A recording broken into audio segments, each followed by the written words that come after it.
The CEO of Ford, Jim Farley, claims that the company's goal is to become the best manufacturer of electric vehicles, after which it would like to compete with Tesla and all other contenders for the title of the top global manufacturer of electric vehicles. Welcome back to another video of Elon Musk Center.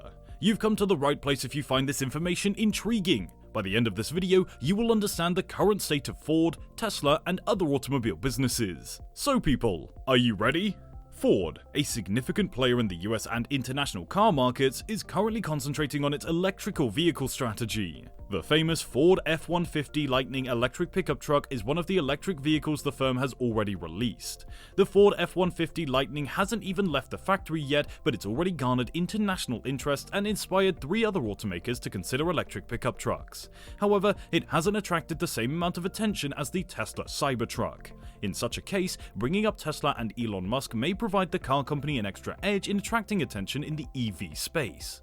Ford's CEO has chosen to become an electric vehicle company to compete with Tesla. They have decided to spend $50 billion over the next 5 years in order to compete with the market leader.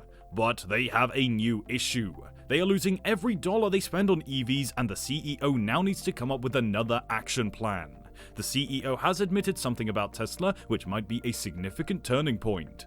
Let's talk a bit about the history of Ford. Many other vehicle businesses that were bigger and had more resources existed when Henry Ford founded Ford. Their advantage over their rivals was that they could construct a car using the vertical integration technique. But what is the vertical integration exactly?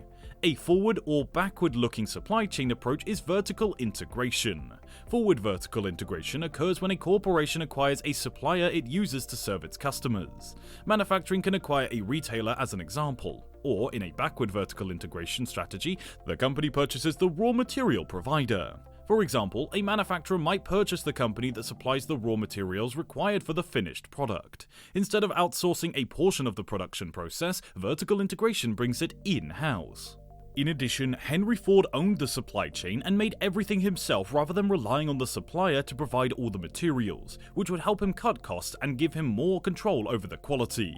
He had set up a Rogue River superfactory in 1928, and within the same compound, the raw material was converted into a car. Henry was perceived as mad, but he triumphed over his rivals. Ford's car pricing also decreased from $950 in 1908 to $360 by 1930, and a lot of individuals could now acquire cars. Elon Musk has employed this model to dominate the market and surpass Ford Motors. With the rise of software-basic electric vehicles, major manufacturers have become less dependent on suppliers than they were in the earlier decades.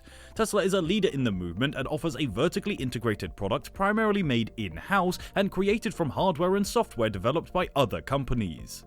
As a result, the automaker is able to clearly see the profit from selling cars. Major automakers are currently dealing with the need for significant change. Like Tesla, the automotive sector is increasingly focused on internal production. One of the individuals attempting to follow Tesla's lead is Ford. Most of the designs and manufacturing at Tesla's are done by its unique technology. In the past, businesses like Ford would buy parts off of the shelf from suppliers, a practice that Elon Musk and Tesla like to refer to as catalog engineering. During the 2020 calls, Elon Musk said, quote, "We're designing and building so much more of the car than other OEMs who will largely go to the traditional supply base and, as I call it, catalog engineering," end quote. Tesla is a highly vertically integrated company, which is something we know. If any other traditional automated company outside of Porsche were presumably making EVs, we'd hear about it. However, we haven't heard anything about it just yet. All we know for sure is that Ford and Tesla model are adopting the same technology. Ford has also recently claimed that they need 40% less labor, but regrettably, fewer workers will be needed to construct Ford EVs. Hopefully, those people can find other employment opportunities in the battery and other industries. It appears that you're still fixated on this video, which is fantastic. Stay tuned for more information heading your way. If you enjoy watching this kind of fascinating information, we would appreciate it if you could find a moment to click the like button and subscribe to our channel. If you find this video intriguing, you'll undoubtedly want to see what other great content we have planned for you in the future. In April of 2022, Ford's CEO stressed the necessity for businesses to abandon the catalog engineering paradigm, noting that vertical integration was the most important factor. Models were constructed at one end of the complex, which received iron ore and other raw materials around the turn of the century. The company had to forsake its early strategy and off-the-shelf parts, according to the CEO. Ford claims that the mines where battery component manufacturing occurs are where he wants to oversee his company's supply chains to the very end. Volkswagen, General Motors, and Mercedes-Benz are just a few corporations that have gone through similar changes and adopted similar business strategies. Even the vast majority of them are still compelled to purchase electric motors from vendors and in some cases have difficulty developing software. The CEO of Lucid Motors has learned that, as they compete in the field of current technology, Lucid and Tesla have an edge.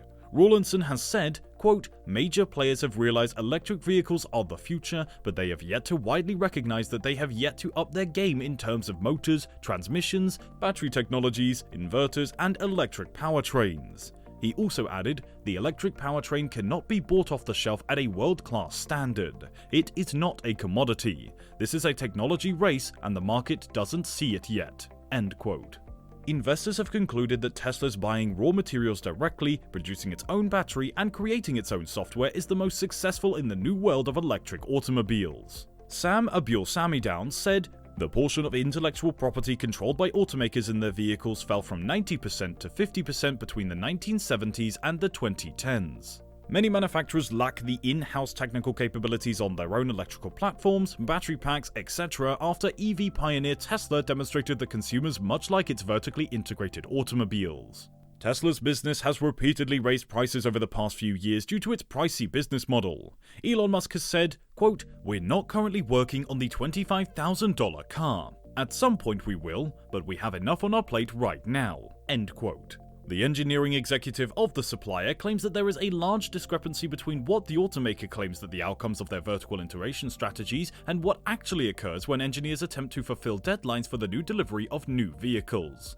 In addition, many automakers are concerned about bringing all facets of electric vehicle manufacturing in-house at a time when EV sales still represent a small part of the total demand for vehicles. IHS Markit claims that only Tesla, Lucid Group, and Chinese company BYD produces all of the internal electric motors. Hyundai Automobiles and the partnership with Renault, Nissan, and Hitachi are more examples. In their current EV vehicles, other automakers like Benz Group, Ford, and Porsche use electric motors from suppliers.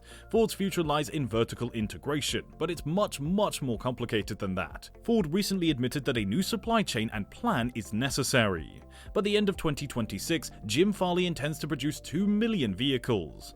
The cost of this process is estimated to be between $50 billion and will include the all-electric truck. They have a major job ahead of them if they want to compete in the EV market. It will require a lot of work, money, and time.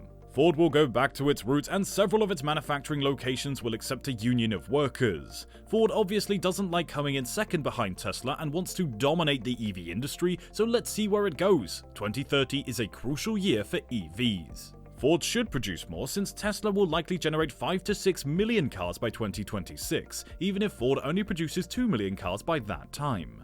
So what do you anticipate? Is Ford actually going to take Tesla's position in the business model? Do tell us down in the comments section below.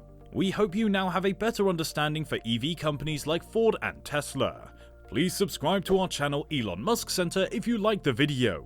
In addition, please suggest any intriguing topics that you may have in the comment section below. We adore when you send us evaluations and suggestions, and we thank you sincerely for doing so. We're grateful that you watched this, and make sure you check back for the next fantastic piece.